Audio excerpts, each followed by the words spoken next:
Кыргызстан вступает в таможенный союз. Республика решила практически все связанные с этим вопросы. Чем ближе это событие, тем тревожнее в самом Кыргызстане. Страна всегда нуждалась в импорте, поэтому она когда-то и вступила в ВТО. Экономисты опасаются, что таможенный союз ограничит количество импорта. К тому же прогнозируется повышение цен и безработица. Однако в правительстве Кыргызстана уверены, что вступление в таможенный союз улучшит благосостояние граждан и поднимет экономику республики на новый уровень. Это Дордой – самый крупный оптовый рынок в Средней Азии, который находится в Бишкеке. Более 20 лет сюда привозят товары, которые затем расходятся почти по всем базарам соседних республик. Ерлан Ашралиев оптом продает мужскую одежду, привезенную из Турции и Китая. Сейчас он опасается, что его бизнес закроется из-за ограничений, которые ведут после вступления Кыргызстана в таможенный союз. Надо какие-нибудь условия создавать для Дордоя же. Какие-нибудь условия таможенные, вот, например, коэффициент растаможки снизить, помощь, например, на 2, на 3, на 4 года, чтобы люди привыкли к этому ситуацию. Рынок Дордой – это огромная точка реэкспорта. То есть местные торговцы получают прибыль с перепродажи. Теперь они боятся, что такой способ торговли будет невыгоден. Они говорят, что если обувь стоила 500 сом, будет стоить 1500. Это блеф. Такого не будет. Ну, может подорожать на 100-200 сомов, не более. Средства массовой информации, Министерство экономического регулирования, в частности, и правительство, не делают должного внимания, чтобы простой предприниматель, простой гражданин Кыргызстана должен знать, что такое таможенный союз, что будет в таможенном союзе.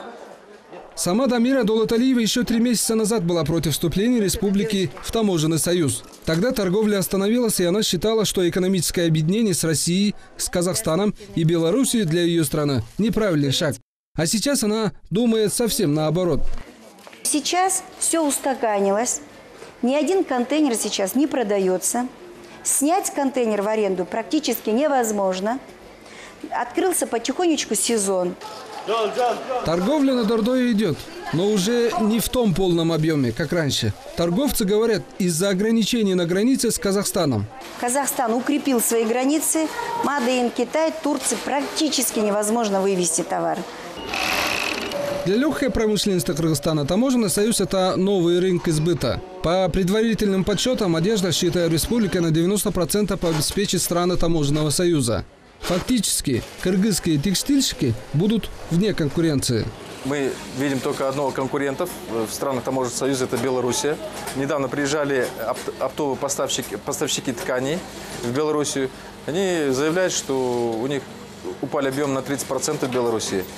То есть около 200 фабрик закрыто в Беларуси. И именно не выдерживая конкуренции с нашим производством, с нашей легкой промышленностью. Представили вашему вниманию некоторые товары, цены на которые изменятся. Эти митинги прошли в начале этого года.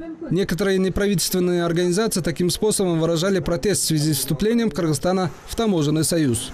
Например, Toyota Camry 2001 года выпуска в старом 25-м кузове с объемом 2,2 литра. Сейчас ее растаможка стоит $650.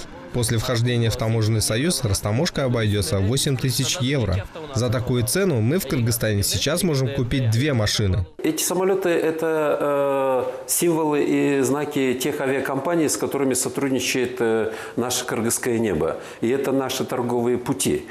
У Кыргызстана нет своего производства. Бюджет республики пополняется за счет реэкспорта. Поэтому в свое время страна вошла в состав Всемирной торговой организации.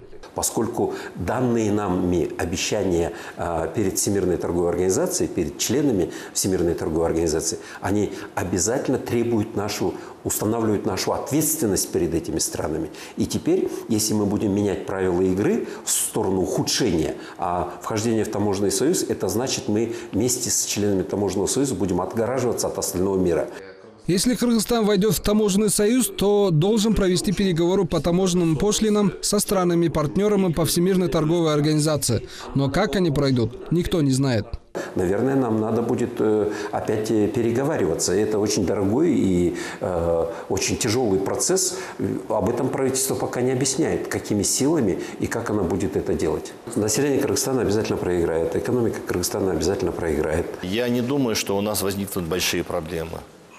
Мы это все проблемы совместно с нашими партнерами по таможенному союзу будем решать. Если вспомнить слова Алмазбека Шишенча, что Кыргызстан хотел бы встретить Новый год, 15-го года Новый год уже в составе таможенного союза, то времени остается немало. Это обсуждали и во время недавней встречи членов правительства Кыргызстана и Казахстана в городе Чолпан-Ата. Там еще раз рассмотрели дорожную карту, которая была представлена в мае в Астане.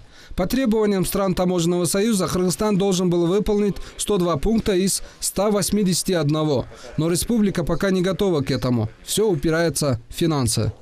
А эти затраты необходимы на приведение в соответствие нормам таможенного союза, таможенных постов. Это касается оборудования, которое имеется, в целом укрепления границ. Есть нормы, которые требуют наличия определенных лабораторий. По данному финансовому вопросу Казахстан еще не дал точного ответа. Для начала республика рассмотрит это на уровне правительства. Мы просим поддержку и помощь со стороны Российской Федерации. Мы эту помощь уже договорились и подписали соответствующее соглашение. Будет создан фонд поддержки развития, Кыргызско-российский фонд, который будет оказывать поддержку именно в рамках адаптации нашей экономики к требованиям таможенного союза. Нынешние торговые отношения Кыргызстана со странами таможенного союза хорошо показывают эти цифры. С Россией 27,1%, с Казахстаном 11,9%, а с Белоруссией всего 1,6%.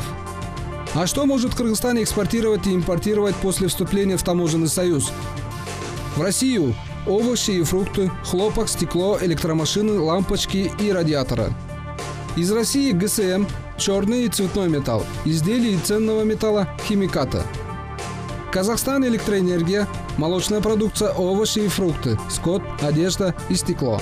Из Казахстана неорганическая и химическая продукция, зерновые, уголь и минеральное сырье, пшеничная мука, табачные изделия, сахар и кондитерские изделия. В Белоруссии только радиаторы. Из Белоруссии сахар, изделия из резины, транспорт и запчасти к ним. Если вот этот свитер мы посчитали, сейчас в данное время стоит 300 сом с Турции, которые привезли. 300 сом. Это оптовиков для Казахстана это идеальная цена.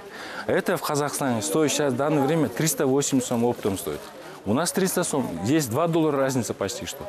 На случай вступления Кыргызстана в таможенный союз торговцы на рынке Дордой уже пересчитали на все цены свои товары. Результат их не обнадеживает. Если это раз на таможенный союз, мы посчитали то, что нам правительство сейчас сказал, цены, которые будут после таможенного союза, вот эта цена будет 420-440 сом будет такая цена. Мы посчитали. И в Казахстане вот такая цена будет 420-440 сом будет. Теперь сами подумайте, казахи что, не умные, мы умные, да? Они сюда будут 300-400 километров сюда приезжать за этим ценой, что ли? Когда у них на носу это свой, такая же цена. До сих пор точно не ясно, какая политическая и экономическая ситуация сложится в Кыргызстане после вступления в таможенный союз. И сами эксперты, и даже торговцы с Дордою строят одни лишь предположения.